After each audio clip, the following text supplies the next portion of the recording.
এটা হলো মায়াপুরের লাস্ট পার্টের ভ্লগ, দিতে একটু লেট হয়ে গেল।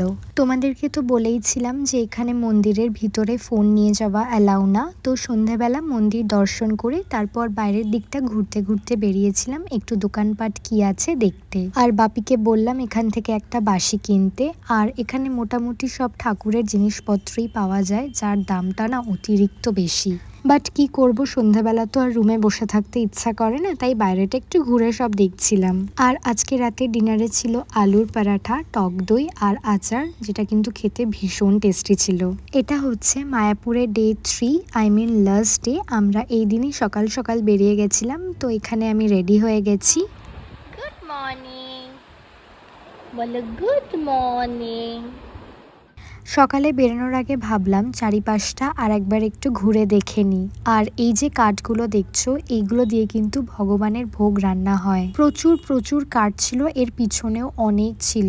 আর এটা হচ্ছে হেসেল, যেখানে রান্না হয়। তারপর হাঁটতে হাঁটতে চলে আসলাম এই দোকানটাতে, যেখানে প্রসাদ পাওয়া যাচ্ছিল। তো এখান থেকে সবার জন্য প্রসাদ নিয়ে নিলাম। আর এখানে না একটা জায়গা থেকে আরেকটা জায়গায় যেতে গেলে মোটামুটি অনেকটাই হাঁটতে হয়। তারপর হোটেলে ঢুকে ব্যাগ ট্যাগ সব নিয়ে ফাইনালি এখান থেকে আমরা বেরিয়ে যাচ্ছি। আর বোনকে ফেরার সময় আমার সাথে গাড়িতে একটু সামনে বসিয়েছিলাম, কিন্তু একটু পরে যখন ও রিয়েলাইজ করতে পেরেছিল যে ওর সাথে মা বা বাবা নেই, ও ভীষণ কাঁদছিল। ও তোমাদেরকে তো এই দোকানগুলো দেখানোই হয়নি। এটা হচ্ছে মায়াপুরের ভিতরেই, এখানে সব রকমের গোপী ড্রেস পাওয়া যায়, তো দেখতে ভীষণ সুন্দর লাগে। বেশ অনেকটা যাওয়ার পর আমাদের সবার চা ক্রেভিং হচ্ছিল, তো এই দোকানটা দেখে আমরা সবাই মিলে দাঁড়িয়ে চা খেলাম। আর এই চাটা না খেতে ভীষণ টেস্টি ছিল। দুষ্টু তুই, এটা আমার, এটা আমার, এটা আমার, এটা আমার, এটা তো এখানেই একটা বাজিয়ে দিল। এটা আমার